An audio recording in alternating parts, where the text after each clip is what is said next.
They had 8 minutes to save 11 lives, but the extremists knew they were coming. 2 Blackhawks thunder through a Yemen canyon in total darkness. 24 SEAL Team 6 operators inside, hunting for American journalist Luke Summers after 14 months of captivity.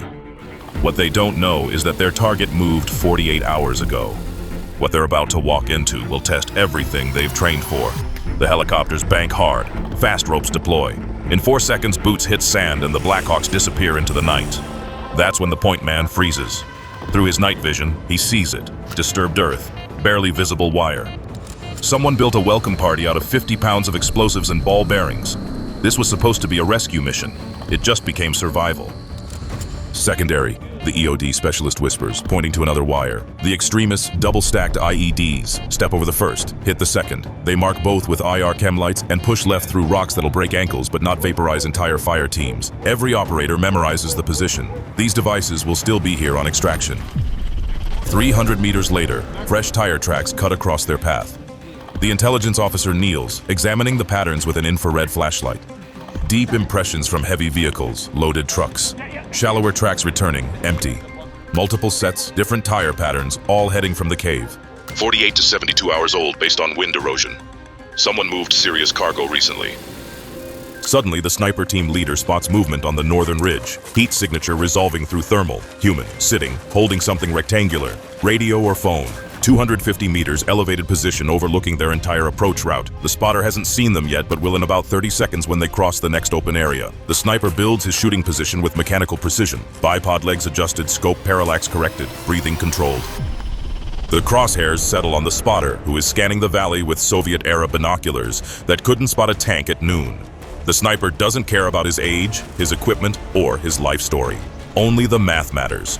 Wind, negligible, elevation, plus 30 meters, target stationary. The rifle whispers. The spotter's binoculars tumble, and radio clatters down rocks, where it breaks into pieces that will never transmit anything again.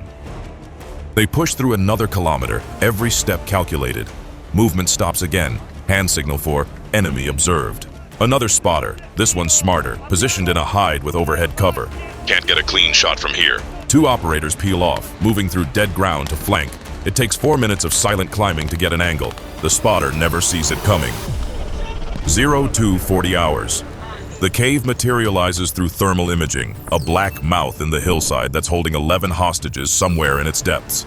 2 sentries guard the entrance with the tactical awareness of shopping mall security. Walking sentry follows a predictable 45-second pattern that he's probably repeated 100 times tonight. Static sentry leans against rocks, checking his phone like guard duty is a social media opportunity. Neither knows that 2 precision rifles are calculating the mathematics of their immediate future.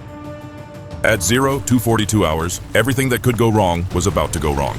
The sniper settles behind his rifle, watching the walking sentry through his night vision scope. 200 meters. In sniper terms, that's a chip shot. In regular terms, that's 2 football fields with a target the size of a dinner plate that's moving. The suppressed point, 300 Winchester Magnum speaks once. It's barely louder than dropping a phone book, if those still existed. The sentry drops behind rocks where his friends won't see him. 1 down, 1 problem remaining. The static sentry stands exactly where, if he fell, he will be visible from inside the cave. The sniper waits, reading the target's patterns like a book written in bad decisions. The sentry shifts, pulls something from his pocket. Perfect angle developing. The shot is textbook. The sentry begins to fall. Then his rifle decides to offer its opinion. 1 round cracks into the night sky like a flare that screams, "Americans are here!" in every language simultaneously. Inside the cave, it's instant chaos. Flashlights dance like a rave nobody wants to attend, shouting in Arabic that definitely doesn't translate to "welcome, friends." The radio interceptor picks up a transmission. Someone inside is calling for reinforcements from the nearest village. In approximately 15 minutes, every fighter within 10 kilometers will converge on this position. They have to move now.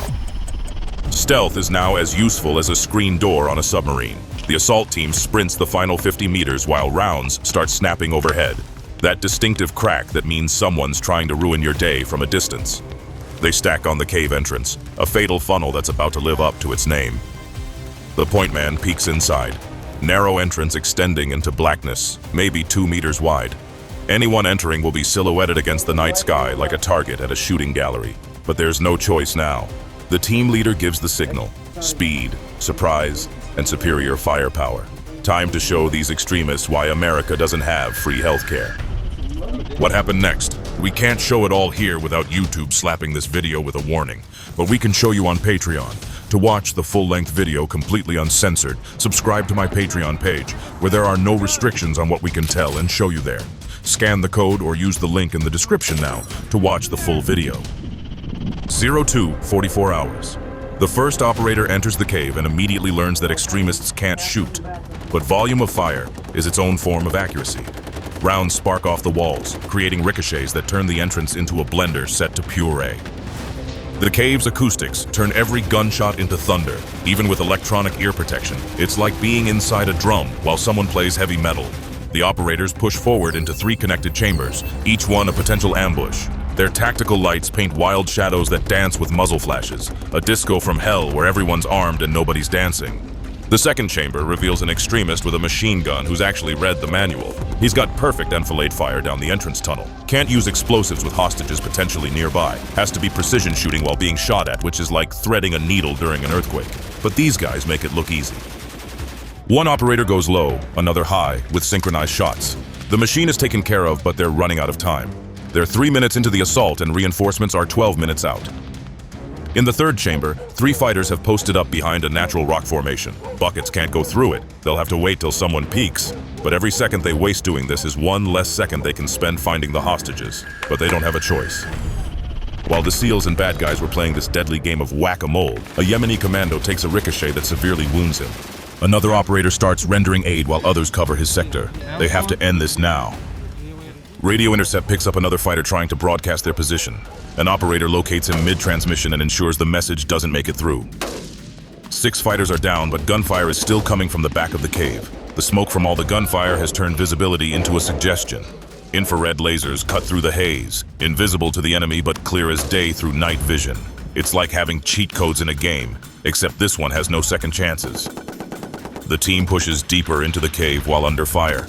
Every corner could hide another fighter. Every shadow could be a threat.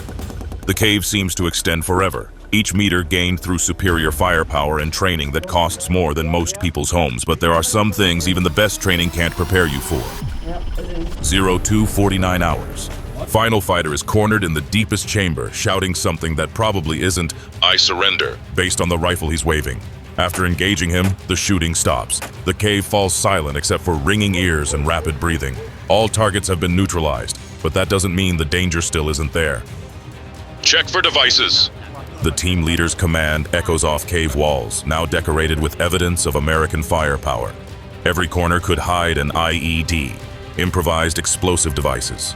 They could be triggered with something as light and small as fishing line. Despite their urge to bum rush through the cave, they have to step gingerly everywhere they go. There's now only 8 minutes until enemy reinforcements arrive. The cave extends 10 meters deep, widening to 30 meters at the rear. After walking what seems like forever towards the back, they finally spot them. 8 hostages are chained to the cave wall. Bolt cutters work through the chains while medics assess each hostage. Dehydrated, malnourished, but breathing. The intelligence officer pulls out his laptop, comparing each rescued face against the mission package. 6 Yemeni nationals, 1 Saudi, 1 Ethiopian. The math isn't adding up. Where are the other 3? More importantly, where's Luke Summers? One hostage manages broken English. "Americans. They moved them. 2 days before. Separate trucks." The intelligence officer shows him Summers' photo. Recognition floods the man's face. Yes. He was here. They take special ones away." 48 hours. They missed Luke Summers by 48 hours.